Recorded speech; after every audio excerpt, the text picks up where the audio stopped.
Welcome, everybody, to the Natural Born Hunter podcast brought to you by Mountain Ops. Mountain Ops is a supplement company that specializes in the needs of the hunter.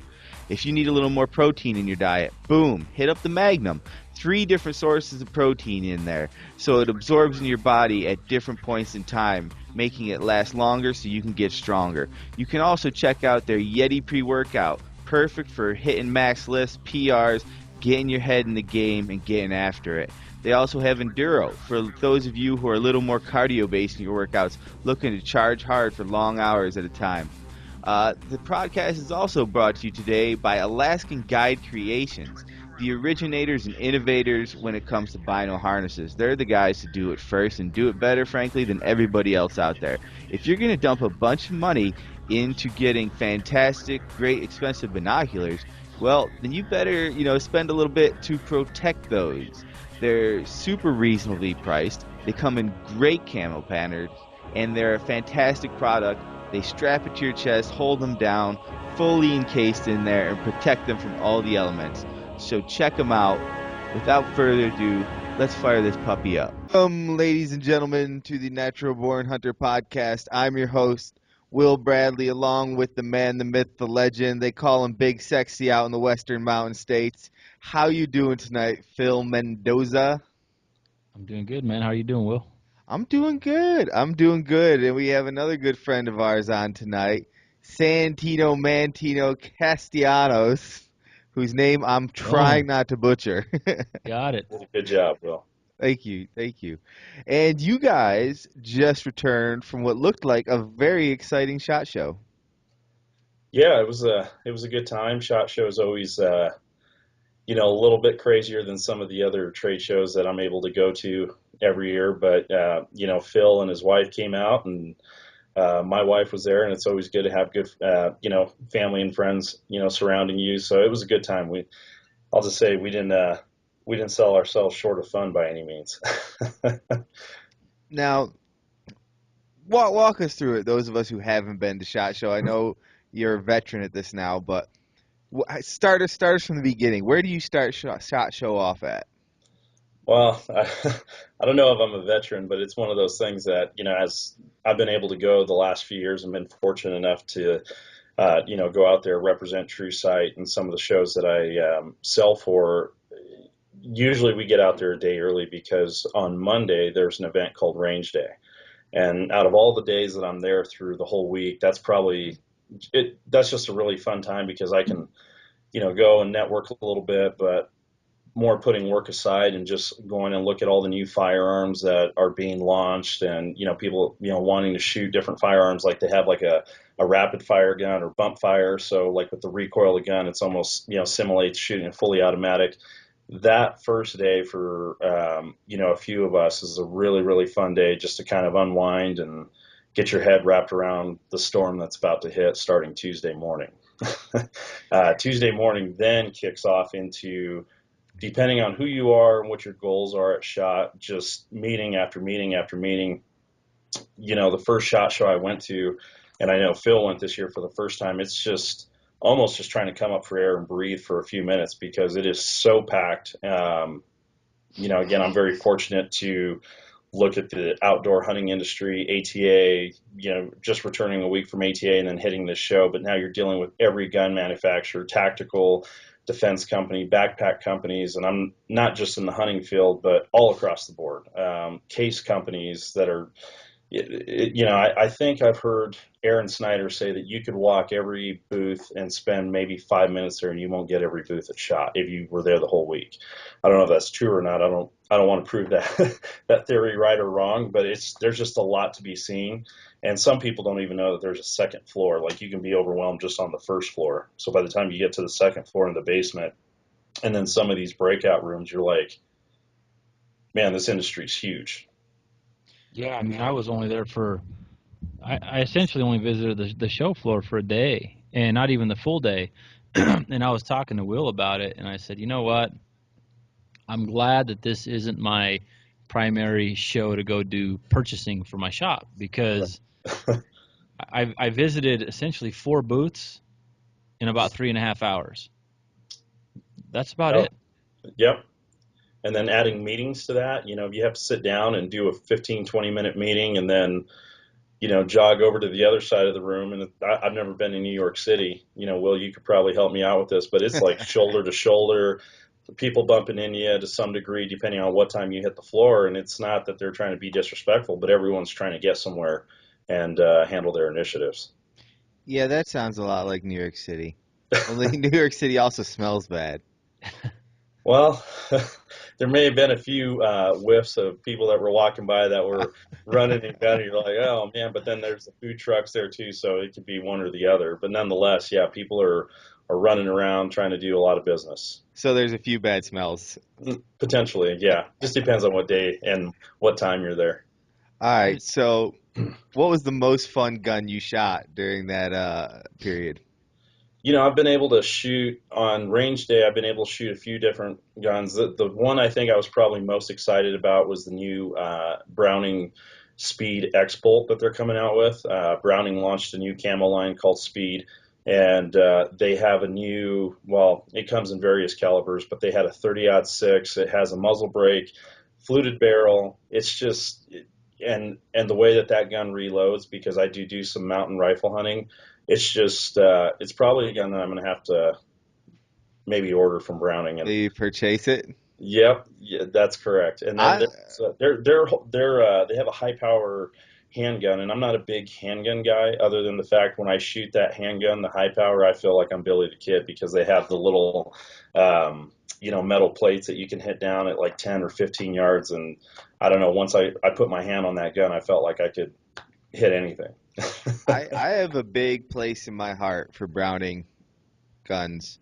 My first two firearms were both Brownings, both shotguns, and I've had offers on one of them, probably get 5 a year, and I won't sell that gun. They will have to pry it from my cold dead hands if I don't get buried with it. Oh, I'm sure, and I could see why. I just got it, started using Browning a few years ago, and they make a great firearm from their shotguns. I think a lot of guys have known them for their shotguns. I have a bunch of buddies that are into waterfowl hunting, and guys that are Browning guys. That's they live, breathe, and die by it. And I've been fortunate enough to use some of their high power rifles, and I'm a huge fan. Again, I spend most of my time behind a bow, but when I do shoot their rifles, they're nice. Yeah, this is a little bit of a departure from our normal bow hunting talk, but I have one of the original Auto 5s shotguns Oh, Browning really? made. Yeah, so I was excited when they re-released it, when they came back out with the humpback design, because I think it's a great shotgun, great all-purpose shotgun. Are you headed to the Western Hunting Expo in a few weeks? I am not. I'll be spending most of my time on the East Coast till. Actually, Post you know what? baby. Yeah, post baby. Actually, I'm supposed to. I got to book a ticket. I got to be out in Vail for a bachelor party in March. So other Okay. than that, yeah, till post baby, I'll be sticking here. Well, that's right. Yeah, congratulations again. Thank you.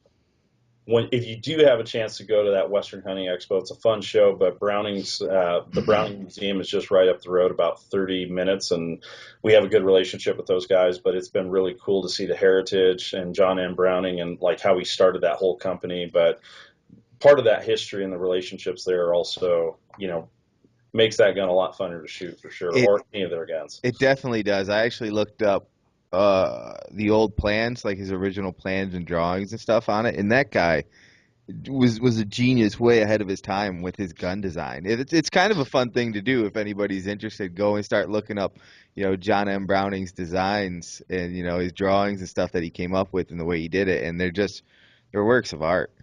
Oh, absolutely, absolutely. Won't So disagree there. so before we get back into SHOT Show, let's talk a little bit about what you do because it's kind of an interesting job. Yeah, I was in the fitness industry for about 5 or 6 years, and I ended up going to my first ATA show about 5 years ago, and met a gentleman. I was actually talking to Cameron Haynes, and I wanted to grab a picture real quick. And one of the guys, or Cameron, asked me, "Where are you from?" I told him Westminster, Colorado, and the guy that was with him, his name's Willie Schmidt with Pure Hunting, and he goes, "Well, I'm from Westminster." It was just a small world type thing, and we exchanged information, and I reached out to him, and he started coming to the gym and working out, but we had a lunch, and he started telling me about the outdoor industry and kind of his model, and vision for pure hunting. And the short story is that he saw some of the videos that I put together. And when I was doing that, he goes, man, I think it'd be great for you to come film one of my elk hunts up in Wyoming, just kind of get your feet wet if this is an industry you want to move in. And ended up going into True Sight Media, which is in Littleton, Colorado. Walked in there, met the president of the company, Matt Tutusco. And the minute that he met me, like, yeah, he was just like, hey, man, I need a director. Like, there's no doubt that you can run a camera, but I need a guy that can run our business development, sales department. So as soon as that kicked off, God opened one door after the other. And, I've been selling for Willie since, but then have added some shows like the Most Wanted List, McMillan with Tom McMillan. And then, we've done shows like Gun It before. We did Shed Wars earlier this spring. And that ended up taking off to a much larger network after that aired this year. But essentially what I do when I go to SHOT is I'm working with all of our partners that sponsor the shows that I represent. And yeah, it's been a heck of a job because I can go and deal with all these big brands, and I think there's that little bit of an intimidation factor. Obviously, I'm a big believer in practice what you preach. So being in the outdoors, all those things are part of my heritage. And Phil Mendoza's, he sold me my first bow. So, he's kind of like my big brother from another mother.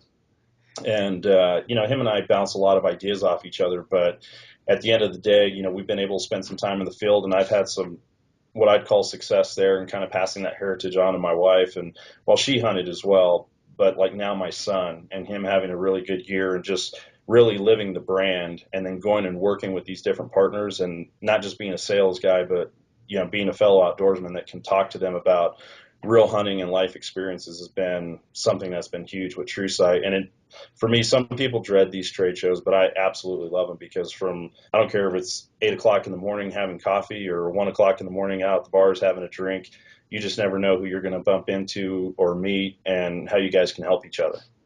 Yeah, and it's one of those deals that I've got to get a little taste of what Santino deals with, and the business relationships and personal relationships that you develop there. I mean, you get to see a lot of these people on TV, right?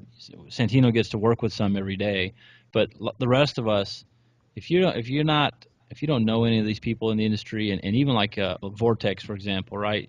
The crew that runs Vortex or Browning or any of these companies out there, getting to sit down and talk with them maybe it's just 3 or 5 minutes, and it really gives you a better perspective of who you're dealing with, or who you're sending your money to at the end of the day when you're buying some of these products. Absolutely. Phil got to finally meet Butch Whiting, right? That was at ATA when you first met Butch. I met him last year.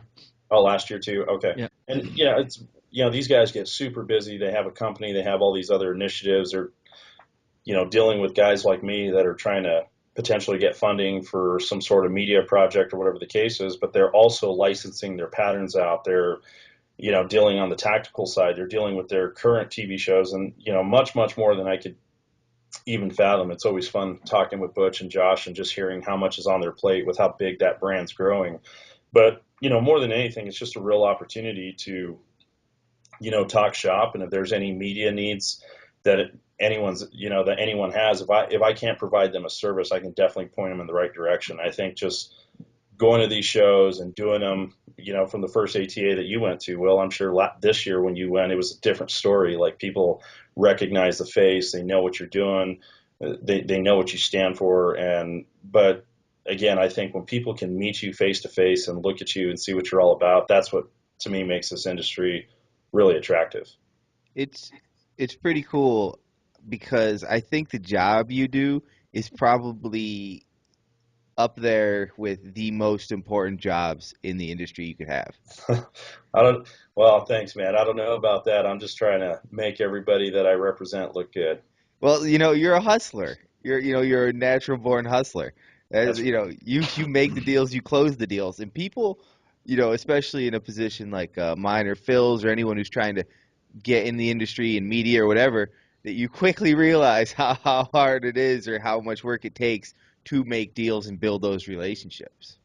Oh, yeah, no doubt. I think at the end of the day, like some mottos that I live by when we do these trade shows is, at the end of the day, people are going to want to work with people that they like and, more importantly, trust. Uh, and then having a good team. There's some people, for example, that would rather work with Willie than me, so I can just be the paper pusher on the back end. And either way, we don't really care as long as the objective, as long as we can complete our objectives, and that when we make promises that we do what we're say we're going to do, and if something ever slips through the cracks, that we're going to own that and take accountability for it. And even though it is such a big industry, it's very, very small. And just making sure that any of the promises that you do make, you honor those. And if you drop the ball on anything, you own those. I think that goes a real long way. And then again, the face-to-face time is huge. If you were to give advice to guys trying to break in the industry, what would it be? Well, I think well, there's a lot of things, but the simple thing is just, be true to yourself. There was a podcast that I heard with Phil and Matthew, and man, I had to give hats off to Matt, because he was talking about being you and doing, there's only one Will Bradley, especially with that big old beard that you got growing there. And you have your niche, and you have your personality, and God's made you the way that you are. And same with Phil, same with Santino, and same with all these guys that are passionate and doing what they're doing. So focus and do what you're good at, and then really try to learn from other people. I feel like the more that I learn, the less I know. That's just an old saying. So I think staying humble. A lot of guys that try to go after pro staffs, and I may have been guilty of it when I first started. It was all about like, okay, what can I create so these companies can look at me and find me attractive to be a pro staff guy. And I had to retrain myself to think, what are their marketing needs? How can I push the needle for Gold Tip, and make posts that are meaningful to inspire and influence others to go buy those arrows? Is it through a TV show? Is it through my own social media? Is it through, and just really going into things with the right intentions, the right heart, and then pushing the right things. And what I mean by that, like lining up with what you believe in and making sure that you can do what you say you're going to do. Don't overpromise and underdeliver. Try to underpromise and overdeliver, and I think that'll take you a long way. Yeah, and I mean, well said, Santino. And one thing I might add to that is, don't be afraid to fail, because you're going to deal with a lot more no's than you get yeses, right? Well, that's kind of the I've been doing sales since I was 13 years old, believe it or not, and I remember if I can close 20%, so I asked 10 people to hey, why don't you buy this picture from me? And 2 people say yes, and I feel like I'm doing okay. And then if you can just raise those numbers, but it's perfecting the system. There's a lot of people that say they're going to do things, and again, sometimes I've absolutely, and I'll throw myself under the bus, because there's no harm or shame, but I've overcommitted sometimes because it's just my heart to try to help as many people as I can. Again, I feel so fortunate and blessed to be able to do what I do, and I want to help other guys get there. And I love when guys bounce ideas off me. Again, Phil and I have done that. Kent and Claremont with Train to Hunt. There's various people that I could go to that I've called or they've called me, and we can just brainstorm. And I know Will, before, like after Train to Hunt, you came out to Colorado and we talked about a couple things, and to see what you and Phil have collectively done, with your podcast is awesome. Yeah, it's crazy what 2 guys who know nothing about technology can do with a couple microphones. YouTube, man. It's all about that YouTube. I YouTube love ratings, yes. I love what you just said. I couldn't agree with it more, and especially as speaking of Matt and Matt, there's a guy who original, just as original as they come in this industry. And I think I was just on a podcast when we were talking about this, about how being yourself and true to who you are, like you say, God's made you, and you're the only one of you. So don't do a disservice to that, and try to be someone else, or follow in with the herd. Be you. Do you. Right. Find the best you and be that. Right. Yep, the best version of yourself that you can be, absolutely. Like, I can't be Santino. I can't hustle that hard. I can't close those deals.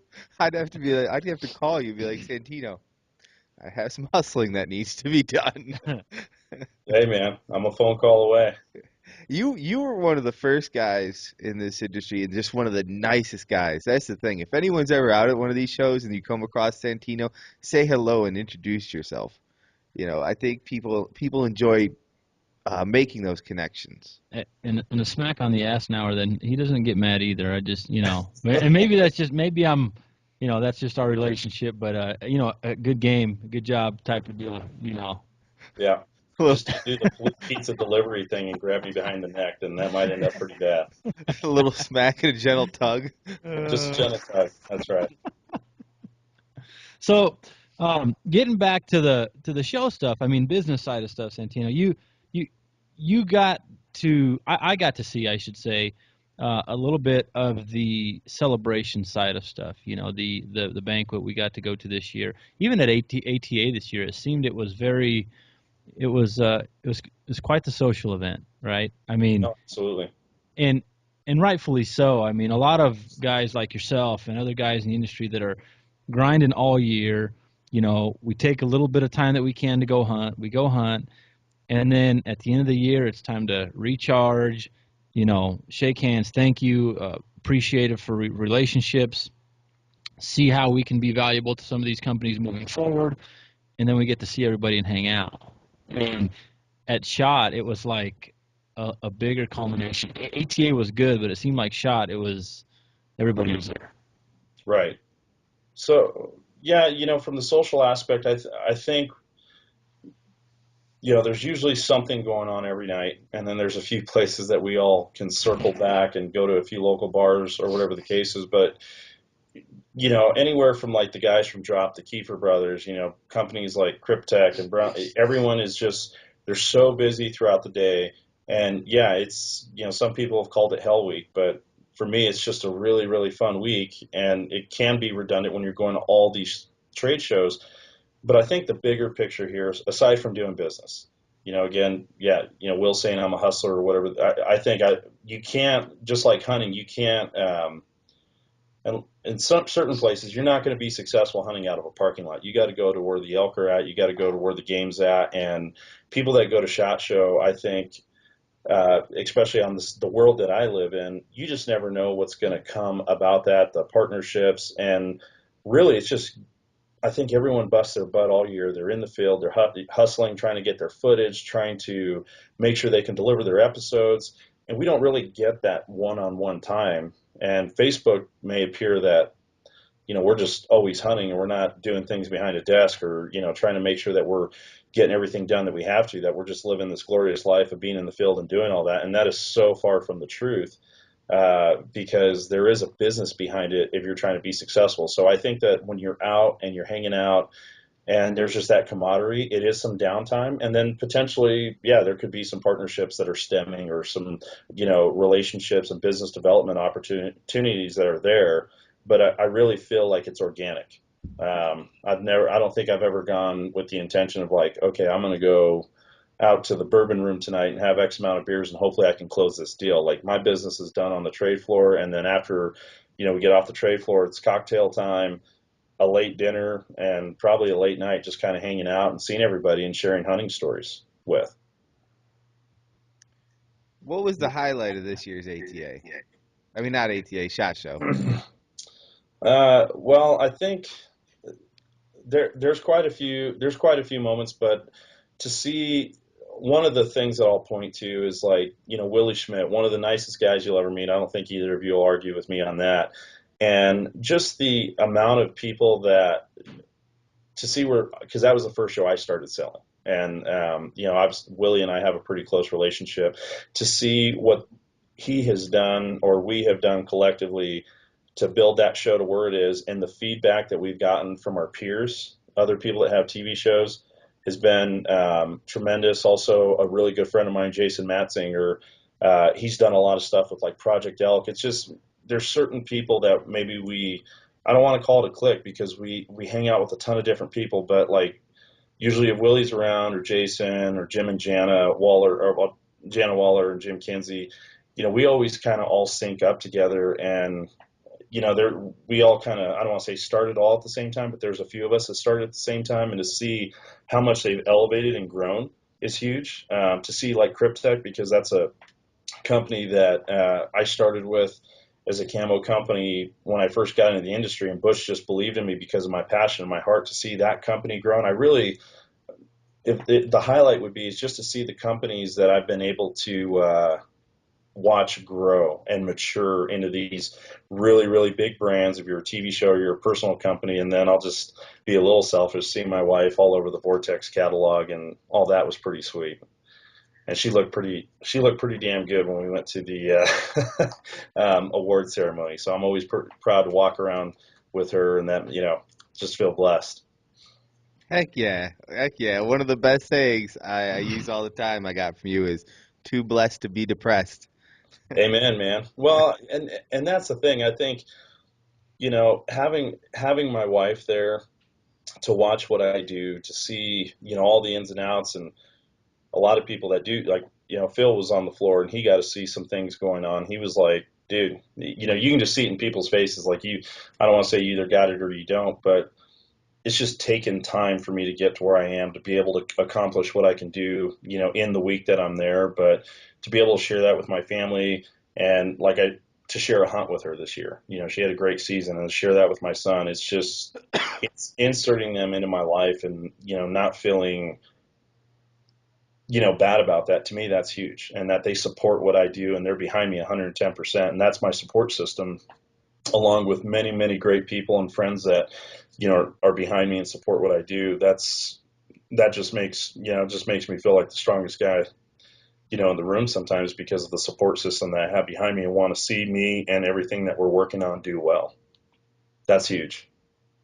Yeah, I totally couldn't agree more about the support system and being about who you surround yourself with. I feel like coming out to train to hunt, for the first time, meeting both you and Phil at that first event, it was like I feel like I was very fortunate to get in with the right people who were positive, just hustlers. Like I feel like everyone who I met last year and I've become friends with this year, I've seen nothing but banners, pictures of banners and stuff of them at SHOT Show and all these different places. Like everybody's just working really hard, really supportive of each other, and everyone's kind of rising together.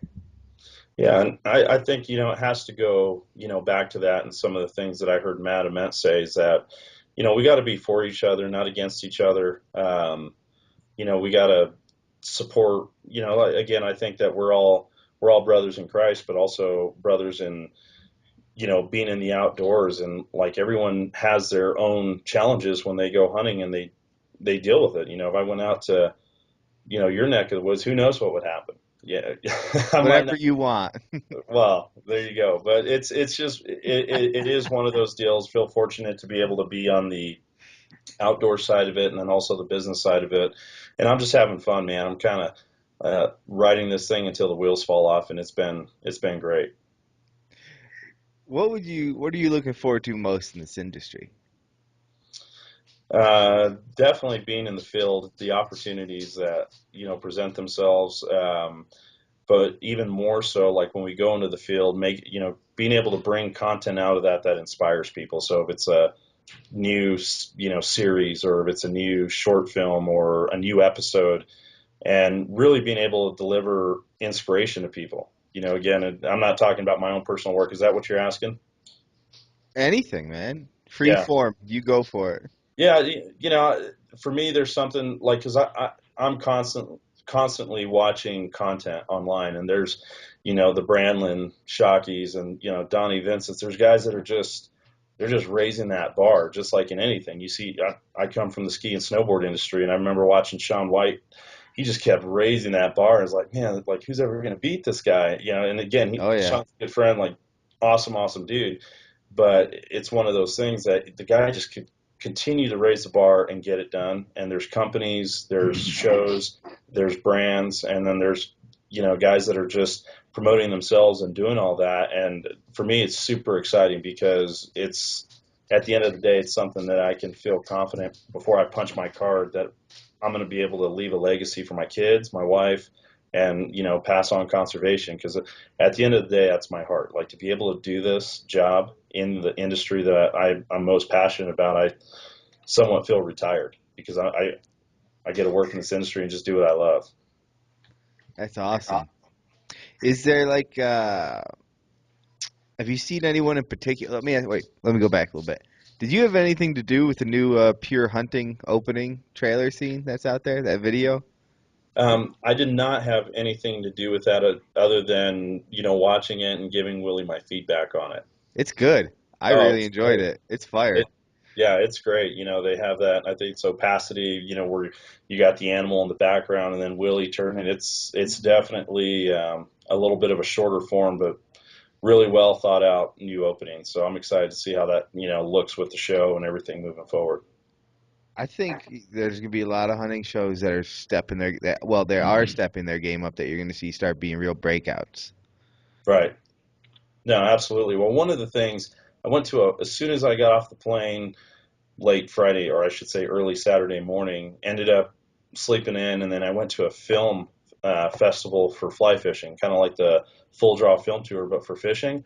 I don't know where these guys are getting their budgets, but holy cow, man, some of these guys were there's some talent coming in. And some of those guys now, granted, fishing can be more of a controlled, scenario. They can use maybe different equipment that you couldn't use in like a high country elk hunt or something like that. But it's just, with all these new gimbals and this new technology, people are raising their game and they're able to tell stories that are meaningful. And I think that's really what it comes down to. If you can tell a really good story, uh, sky's the limit. Did the thing about the fishing videos though that would seem a little bit easier to me is you you have one elk when you hunt, right? Or one deer you're really trying to get on film. Fishing, it's like, man, we go for a couple days, Right, get a whole bunch of fish on film, you know? right. But it's just the travel locations. Some of these guys they're going to Argentina, Patagonia, like they're just all over the place. And I just, even to fly there with the equipment that they're running probably 2 or 3 man crews. And, those are always things that I look at like with a critical eye and just wondering like, man, how many people are really behind this production? And, but they're all of them are just at such a high level of production quality, but it's exciting to see that come to the outdoor industry and see what's going to happen. Do you think maybe it's the fact that they can save a little money on tags that helps them out? Oh, I'm sure that helps. But yeah, it just depends on where you are and who you hunt with, and what kind of film crew you can run. Because some of those cameras, they take a lot of finesse to run them.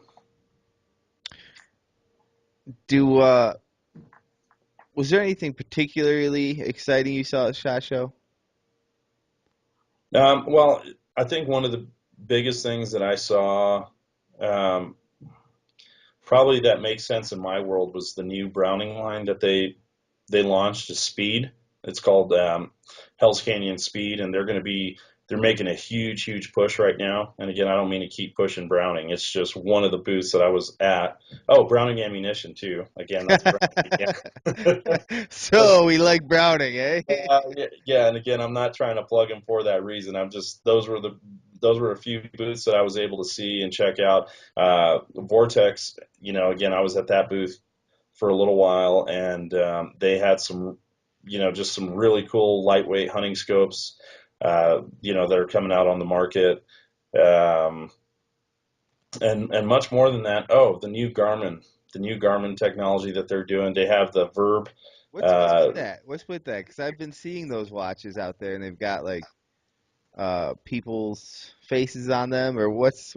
yeah, so well, there's one of their programmers that can do that as a joke, but I just think the functionality of that watch, like it's the Phoenix 3, you can get text messages, you can, look at emails, and if you're a guy that hunts in a tree stand, or, maybe you're making a stock and you don't want to pull your phone out because you stuffed it in your backpack, unless there's an emergency, you don't have to get it out. You can review any of the messages on your phone. It has a, barometer, altimeter, compass. There's just so many features. I'm actually wanting to put something out on, just doing a quick review on it. But I for like that. for a techie guy like me that was thinking about buying the Apple Watch, as soon as I looked at it, I'm like, I'll break that thing in probably a week, Yeah, just because of the active lifestyle, the things that I'm doing, or I'm going to scratch the heck out of it. And I just didn't want to have to keep warranting that product. The Garmin pretty much it accomplished the same, features that I wanted with the Apple Watch, but not having to worry about, breaking it or taking it off. So like when I go swim or any of my training stuff, I just wear it all the time. I don't worry about it, and it's been great. So is Garmin making a big push then into the hunting world? That's what it seems like from the stuff I saw. Well, yeah, and that's probably one of the things. I think their presence this year was bigger than what I've seen in the past, like with their booth. Obviously, their GPS units, and they have wrist units too.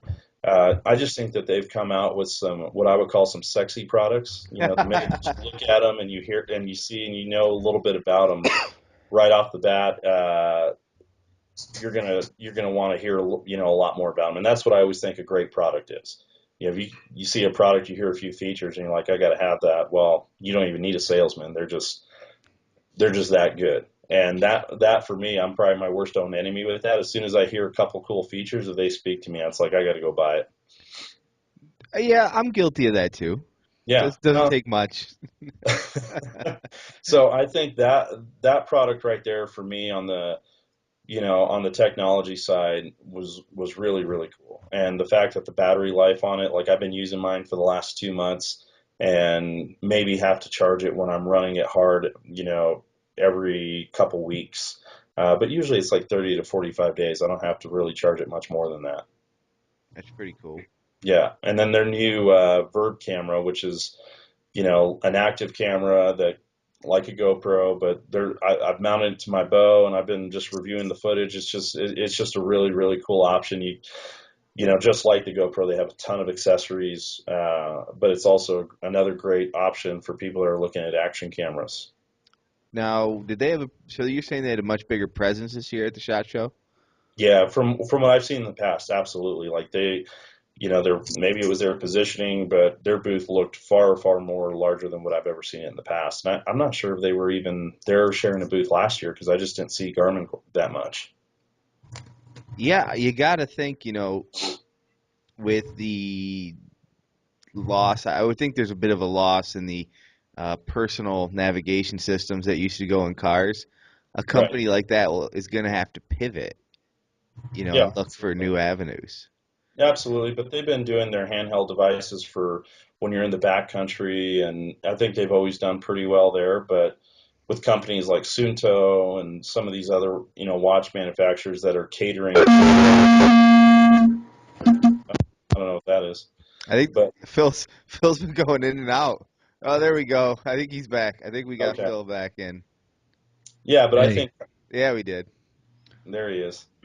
But yeah, I think companies that are trying to cater towards that mountain athlete, hiker, whatever, Garmin is just they're making the right push right now. Ooh, that brings up a good question. What do you make of all the trend, the rise in the increase in the hunter athlete population? Well, I think that the hunter athlete population, for the most part, with the hardcore guys, has always been there. There's always been a presence.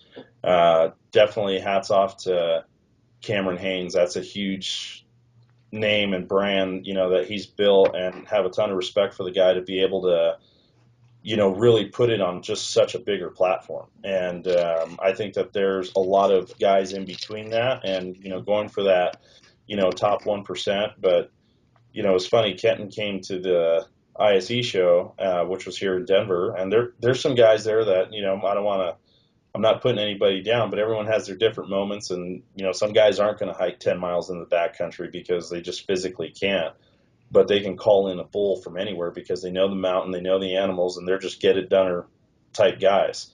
And those guys, as soon as they put an animal down, they can pack it up, they can get it in their back and get it down the mountain. Like I know a lot of guys that are capable, but I think with the mountain athlete model, I think that it's always been there, but now it's just kind of like a new product that's come out to where it's kind of that sexy appeal, which is always good, right? Very sexy. Yeah, and I think that guys that are already studs, they're going to continue to do that. They're going to continue to put animals down or whatever the case is. With me and having kids and the home life and all that, it can be tough. And just especially if you like to eat or having kids and it can be hard. I'll just put it that way. I kind of fluctuate. I got called out by Lance Banning when we were at SHOT Show. So I said, well, if you're going to call me out, now we got to be accountable. So we're working on a few things right now, just on personal goals for me, fitness wise. But I've never not been capable. But would I rather be, in shape and have all my ducks in a row? Yeah, it makes coming off the mountain a lot easier and recovery way better. And as I'm getting a little bit older, and I just want to make sure I can do that with my boys because they're starting to hunt, and to me that's number one. And Phil's said that several times. So I think with the mountain athlete, there's people that are doing it for just like in anything, right? They may be doing it for all the right reasons, maybe doing it for the wrong, but at the end of the day, if you're getting healthier, you're getting in more shape. I think that all points to positive. Now define call you out. Define. Well, we did the Cameron put together something with the CrossFit The gym. moose on the loose run, right? Yeah, Or no, something else. yeah, and no excuses, but Willie and I got some funk from ATA. We're sick, had this cough. He ended up having to go get a antibiotic, and I'm just stubborn. I won't go do that. And I think I was fine because I started feeling better. But then as soon as we got done with range day, Willie's like, well, let's go over to the 5K. And Lance Banning ended up staying with me one night, and he goes, come on, dude, we got to go over there. So I ended up meeting him and, the Mountain Ops guys over at the Moose on the Loose. And I just did my normal jog. And, I guess I didn't realize a 5K was 3 miles, but I'm more of a lifter type of guy. But just coming off being sick or whatever the case is, even if I don't think I would have done any better, but I just maintained a light jog and just did what I did. And Lance just, he was like, I think finished second or third. And, to see Cameron Haynes kind of jogging back, a lot of respect. I think he jogged all the way to the end to help the last person, just to encourage, that was incredible to see. Like, You weren't last, were you? no, second to Hey, last. let's be clear on something, Santino. Let's be clear. Yeah. So Will and I went to go do the workout with Cam at the ATA show. Uh-huh. And Will had no shortage of excuses if we were going to be running. Will No, said, I said not "Oh, doing it. No, thank you. my hamstring and my quad, and let's do some more biceps." Yeah, And that's exactly what I and, was saying. I said, and forget legs. Who needs them? You don't need legs. That's I right. said, no. Let's start doing East Coast hunting challenges. It's gonna be a lot of bicep curls and military pressing. There you go. yeah, What my favorite CrossFit workout is Linda. There's deadlift, bench press, and squats. That's Uh, my kind. Let's do that. That to me is way more enjoyable than any other workout that has. I don't care how far the running is. I'm just not that. I'll run if I have to get ready for like a train to hunt event. But other than that, I have no interest in running. Will, what if I told you if you got to the point, the exercise you hang from the pull-up bar and you extend your feet and you do the wipers Toast with a your bar? feet? Like toast? No, like your feet are. I mean, you're holding your feet up. You're hanging from the pull-up bar.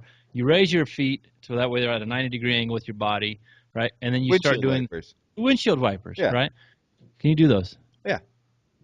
How many can you do? I don't know. I've never done a bunch of them, but I could probably do a bunch. I bet. Okay. well, That's good if you can do them, because I was going to throw you into the bus there. I was going to say, hey, man, if you can't do them, you need to be able to do those to go elk hunting. No, I can do, bro. Give me a break. That's not running. That's not running. If those I can do, that kind of exercise, hold on to something, use your strength, use your core strength, use your muscles. We don't have to do any running. Yup, check the box. I got it. So once we start that run though, putting the foot in front of the other foot, it's like my body's just like, ooh, child, what are you trying to do to me? it's What are kind you of. trying to do? We Your went to face Red point Rocks at ass one ain't made time. for running. What's that? I said we went to Red Rocks at one time, and you came up, and it's just, every workout's different. I grew up doing some MMA training and running the gyms for like 6 years. It's completely different. But there was no excuse. Again, I just did a jog. My lungs were like, I felt like I was hacking them up for like the rest of the night. But when we went to dinner, Lance looks at me and he goes, "Hey man, I love you, but I'm going to talk to you like an SF guy." And I'm like, okay, special forces, here we go. And my pride almost got in the way because I was about to throw in how many animals I put down and do that thing, but Wait. I just received it. He just goes, but you know what? The guy had a great point. He goes, dude, like I look up to you, and there's guys that look up to me, and I'm doing this and I'm doing that on my fitness side. And if anybody looks up to me, they should be looking up to my mentors. It goes back to that surrounding yourself. And dude, it rocked my Oh world.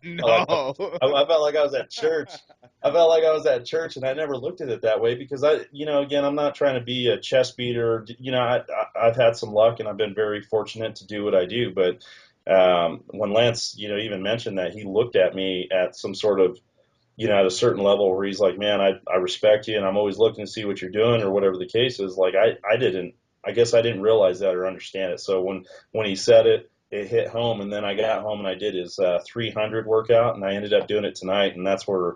If the beginning of the podcast I was wobbling my head a little bit, it's just because I was trying to catch my breath and not be lightheaded. But that 300 workout sucks. Dude, Uh, so Lance starts the conversation, right? Did you think, all right, this could go good? Maybe he's gonna be like, you know what, you're in better shape than I thought, or did you know I'm no, in for it? I'm done. when he asked for permission to talk to me like an SF guy, I was like, Oh, here we go. yeah, it can't be good if he's asking for permission because nobody starts with, you're the best. With, hey, do I have permission to talk to you a certain way? Yeah, yeah, that's right. That's right. So New Year's has started February 1st, or I should say a few days after getting back from shot. But he even, that's one of those things, man. When you go to these trade shows back to back, it's, I admire the guys that can get up and go to the gym. I'm usually, doing 12-ounce curls till, 1 o'clock in the morning, maybe 2 o'clock, and then you got meetings at 8. So you're just burnt out. So the guys that can get up early and do the, go hard at the trade shows, hats off to you. I gotta get back to this. Oh, here we So go. he he tells you, he hits you low, right? This is what I like about Lance's approach. He brings you down. First, he Right, tears you down, right? That's right. got to be one of those things he's learned in the military. First, he's going to tear you down because now, second round comes. Don't worry, he's going to build you back up a little bit, toss you a few compliments, says he looks up to you. Right. Yeah, So, so that might have been a charity case because you just saw like the wind come out of my sails, or or he was being genuine. But him and I have been able to develop a pretty cool friendship, so I think he was being genuine. oh, I'm sure he was being genuine. I don't think there's a disgenuine bone in Lance's body, No, but I absolutely. think he definitely rope-a-doped you. Oh, absolutely. He didn't start with the I really look up with you and then drag you down. He knew what he was doing. Oh, He's not yeah. just like picking up a hot chick at a bar. First, he's going to tell you you're not that hot. But don't worry, he's still attracted to you. That's right. That's right. Yeah, it was the rope. What'd you call it? The rope a dope? Rope a dope. There Yeah. we go. There we go. I love that. I love that so much. Yeah. So, Yeah. so it's changing gears. You guys saw Donald Trump live and in person, and you were in the front row. How did you guys end up in the front row? Well, That was kind of a little bit on accident, other than, well, I don't want to say accident. When I picked up the tickets, I ended up getting, just Thought you were a someone pack. else. Yeah, and it was one of those things that, working with the network, we weren't right in the front. We were pretty close, but it was really interesting to see his sons, and like just the way that I've been to the Golden Moose Awards prior, and they used to have Sportsman's Choice Awards and then the Golden Moose Awards, and they combined those with the networks both being under the same umbrella now, and I really liked it this year. I just felt like the format was good. It was timely. It didn't go too long.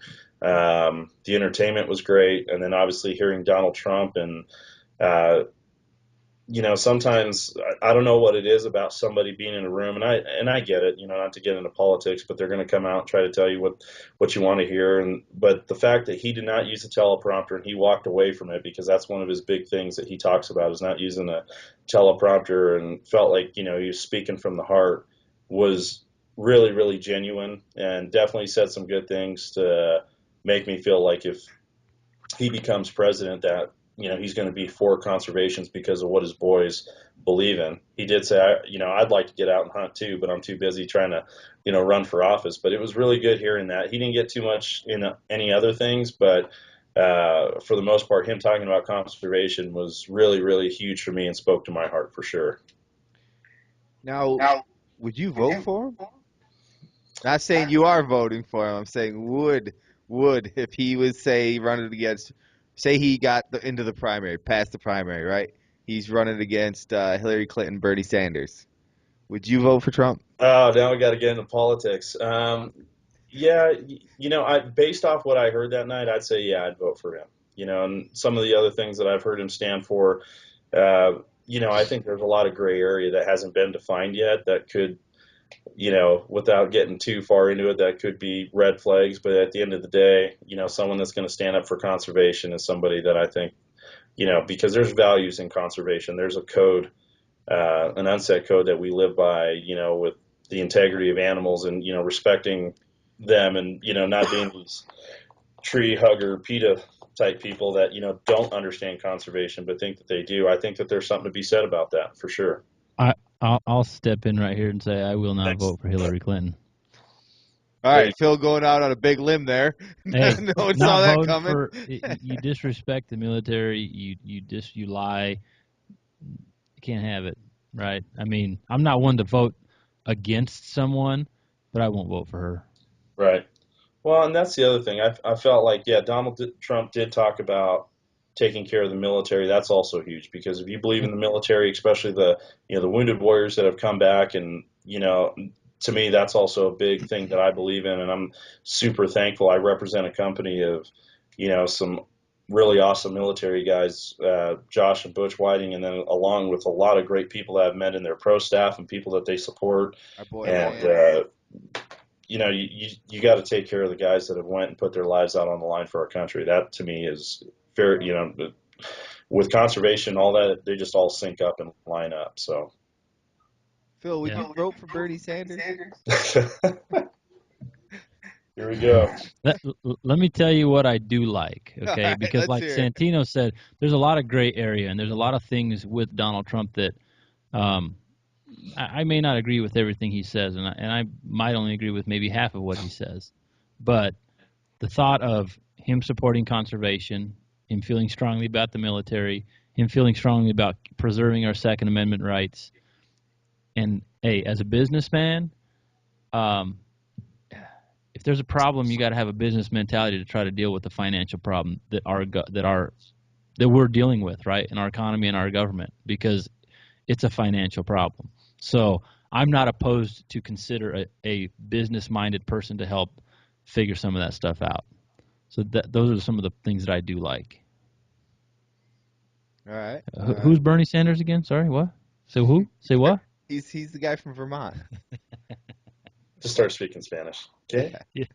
You know how to. I'll tell you what. I was impressed that he went to the Golden Moose Awards.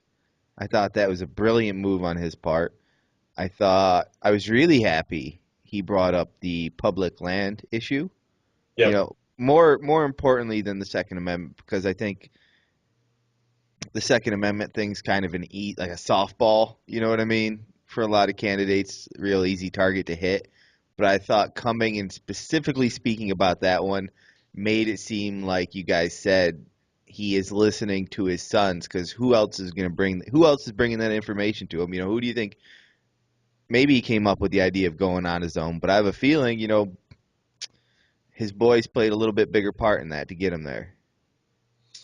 Yeah, well, that was part of the feeling, but everyone that was able to actually meet him face to face and just heard really good things. Like, again, I think people can go out and put on a really good show, but when you meet somebody behind this, backstage or whatever it was, even if you have a moment, you can get a pretty good sense of guys you like and guys you don't, and knowing if they're the real deal or not. And that's one of the beautiful things about this industry. When you get to meet people, there's a lot of really good people out there, regardless of what their TV show says or what can be portrayed. There's just some really good folks out there with the right hearts and right intention. I like that. Will, who you voting for, Will? Don't give me no bull crap, man. Who you voting for? Who am I voting for? Yeah, assuming I'm a registered Republican. I know that's going to surprise some of you. But if it comes down to it with the Republican candidates, I like Rand Paul, but I don't know with his stand on. I don't like his stand on the whole land issue. Um, and since Trump is a New Yorker, I might be. Let's put it this way: I'm not sold on anyone just yet. I've got still a lot out there. I did hear some great pieces on NPR about Jeb Bush, but what it comes down to, man, is I'm not saying I'm tired with the way the whole system is being run, but there's a lot of things that are just not being run correctly. I'm friends with the guy who's the congressman for this area, and he said if he invited over the Senate and the Congress to his house for a big dinner party, he'd have to have security there just to check their pockets as they leave. Oh my goodness. Yeah, that's his own home. That's what he's saying about his own home, about all these people he's working with. So somebody like a Donald Trump figure who is more cast as an outsider is a little bit more appealing. Yeah. Well, There's something to it. There's something intriguing about it. You know, I don't. Some of the things he says, I'm just like, what the did this guy just say? You know, yeah, like some of his stances, we've talked about it, his stances on immigration and illegal immigrants and all this. It's Yeah. like, you know what? You know what? If you're going to put up the wall, then you should have a center just like they did for Ellis Island, where it's come on in, sign your name, fill out the paperwork, now you're a citizen. There you go. You know what I mean? It's like you can't throw the baby out with the bathwater. Yeah, those are some extremes there that I don't know. well, there's a few people there that were pretty, chanting and doing all that kind of stuff. But at the end of the day, I think that a guy that can't be bought, essentially, he can fund himself. I think that's a strength. But and I'm not going to try to, you guys might take this off as preachy, but I just think we need some God-fearing men that are, willing to take a stand, like willing to seek, just something bigger than themselves. And anyone that does that or has done that in history, not just in this industry, but I really think that people like that get favor, and they become great people because they're built to lead. And when all of us have wives, we have kids, and I can tell. I don't even have to know how you run your house, but I know that if somebody walked in as a threat, there would be no question about you sacrificing yourself for them. I think we need men like that to look at our country in the same way, where that they are not going to sacrifice the core values and the things that that are right and good. And regardless of what you believe or have faith or not, like we all have some sort of moral compass. And I think that we got to get back to that. And for me, conservation's taught me a lot of that. I kind of have a crazy upbringing story, but conservation has really like lined those things up. And I said it in one of my videos I put out a long time ago. Doing this has really become like a salvation for me, and showing me the man that I was was intended to be and want to become for my sons. You want to tell your story? It'll be, we'll have to do another podcast for that, but or I can send a link or something like that. Our church ended up filming it. The short story was We'll put up a link. yeah, when I You was can tell the short story too. yeah, when I was 17 years old, I tried taking a coward's way out and ending my life because of some really hard things, and I was defending somebody wrongfully accused of just going out and beating up a guy. I was actually defending a girl, a friend that we had in high school, and just didn't stop. So I was looking at potentially spending some of my earlier years in a box. And again, I had grace and everything on my life, and some people that got all the facts together. I had no charges or anything pushed against me, but it was just a second chance to take life at a different perspective. But before I found out what the outcome was going to be, I didn't really have a man in my life or somebody that mentor or anything. I felt alone. I was living on my own, and decided to put a 40 caliber Sig Sauer up to my heart and pull the trigger and write a letter and let my parents or whoever would find me in my apartment at the time, just check out early. And about a month and a half later, I met my wife, and never been the same guy. And I guess that's when all my hustling turned into going in the right direction and focusing on business, and being a young dad, and growing into what I've been able to grow into today. So what kept you from taking the early curtain call? No, I was ready, man. I pulled the trigger. It was absolutely the Lord. I pulled the trigger, firing pin hit the bullet, just gun didn't go off, or the bullet didn't go off. And when I racked it open, I saw that the firing pin hit the bullet, and immediately felt something that I've never felt before. And again, I'm not trying to get all preachy, but just something came over me in this room, and God just saved my life at that moment. And I just knew that everything was going to be okay. And I got a call from the lady at the Jefferson County that I was working with, and just said, hey, we ended up getting this girl's side of the story, and we're gonna run with this, but it's looking right now like it's basically a bunch of kids that were at a party and got drunk, and all of you guys were in the wrong, shouldn't have done it, but didn't even have to do a single hour of community service. But one of the probably biggest, one of the biggest defining moments of my life to get a second chance and wake up and smell the coffee. A little divine intervention never hurts. No, no, man, it's always good. That's some mountain ops you can't bottle up, huh? Well, there you that's, go. that's right. Yeah. That's right, man. You know what?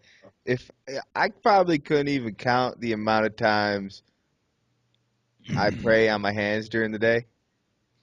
Little things, little things. Again, not to get too preachy, but I tell you what, having just a little bit of something to just kind of keep you going throughout the day, it's a big help. It's a little advantage, I think. No, absolutely, man. Absolutely. It's one of those things that you see it when you're in the mountains. You feel it when that bull screams. You see it when you go to these trade shows, and people are just so excited to see you, or see them, and just that network. It's a great thing when you have that, in my opinion, because it's way more enjoyable. I And more think, importantly, when you're a little boy, or are you having a boy or a girl? boy, Boy, yeah. When you come home and he runs up to you like, Phil's son does right now, Elias, Dad, Dad, you're like, oh, there's nothing. You'll know. It's just one of those things that you just thanking the man upstairs for all the small things. yeah, right. I can Yeah. tell you now. There's even in that room when they're doing like the check on the spine and everything. I was sitting there like, dear God, please, I promise. Like the things Uh, I owe, the things I owe, and the promises I've made. And right. it's like I'm not the biggest church goer. I have. It's just not necessarily something that's for me, or I haven't found one exactly for me, right? Right. But that No, doesn't I get it. change what's going on the inside, we'll say, right? And I think there's a lot of people kind of like that out there who are a little bit more keep to themselves when it comes to that sort of thing. No, absolutely, man. And that's where, being able to share with people, or get, not that I'm out there trying to, convert people over to a certain church or whatever the case is. It's just, like this, it's being together, it's fellowshipping, it's having time like this. And, I'll be the first one to raise my hand and say, hey, listen, I drink, and I cuss, or I, can lose my cool, and Phil knows what I'm talking about. Probably, more than a little bit there. I can be frustrated sometimes, and that's just, again, I'm always going to be a work in progress. We all are, and that's where, being able to lean on somebody and know that, hey, when you fall, you got brothers around you that can pick you up, and, like a Lance Banning, and say, hey, man, I'm going to talk to you like an SF guy. Like, that's tough love. And you know what? Um, I always say this, and I try to live it, and sometimes I've failed at it. But the first time I changed my first diaper, aside from almost throwing up, the pride went out the window. So I've always said that. Say whatever you want about me. I'm thick-skinned there, but I'm pretty protective over, my family, because I'm here to take care of them and to do all those kind of things. Like, that means a ton to me. But I just think anytime you can have brothers and guys that, can surround yourself and speak life into you, it's just a better way to live. Just like working out, just like doing any of the other things that we're passionate about doing. I think it's better than staying home, eating chips, watching TV, video games, and all that. I couldn't agree more. I think if you put together a list of important things, things you should put importance on in your life, the importance of surrounding yourself with those kinds of people and putting yourselves in those kinds of environment is probably one of the most important things you can do for you. Yeah, no, absolutely, man. It's the 5 F's: faith, family, friends, fitness, and then finances, in that order. I heard that from an old guy that I That's a used to good one. work with. Yeah, live by the 5 F's in that order. And it's just, and if they get out of order, you'll know. You put finances above everything. I've done that before, and it doesn't work out so well. I've never been able to do that. Even Well, I mean, making that my number one goal, chasing that. I'm not saying that has actually been at the top. It's usually when I go after that, it's at the very, very bottom. the problem is the other ones are they're just more distracting. You know. That's right. I think what is it about being in the woods too, or being out in the mountains that you feel so connected? Well, Kenton Claremont was telling me all this geeky stuff that I always love hearing, but I think he heard it from Ben Greenfield. He did on his podcast, but like our bodies are positively charged, right? Like Right. with blood flowing and everything. So there is something to be said about when you take your boots off and you're barefoot, you stand and you connect with the earth. Now I sound like a hippie, and I'm from Colorado, so I apologize. But and you connect with the earth. It's just one of those things that it's almost like therapy. And there's a reason why when you go camping and you're in the woods, you can sit around a campfire almost all day and not feel like you have to move or you have to go do this or you got to go, you know, do all these other activities. Literally, we've gone camping before and, sleep in or get up early or whatever the case is, maybe go on a hike. And, the rest of the afternoon, we're just sitting there around a campfire, hanging out, enjoying God's nature. I don't know any other way to put it, but there is just absolutely, you want to call it a presence or just, something about being connected, with the earth and just everything around you and just peace. I don't care if people call it the force, but it's out there, man. You can Oh, feel it. absolutely. No doubt. No doubt. You guys smoking some hippie lettuce or something, or what's going? No, I'm just kidding. Yeah. We're just, you know what though, when you get talking about something like this or something about, especially hunting. Hunting is a spiritual endeavor. Oh, absolutely. Absolutely. I One Even of the agree. one of the bulls that I killed 2 years ago, man, I got to see the light leave his eye, and it was absolutely. Is that a blanket that you just pulled out? oh yeah, it's cold. It's cold down here. um, Go it's Booby. just one of those things, and I think that there is that type of connection, and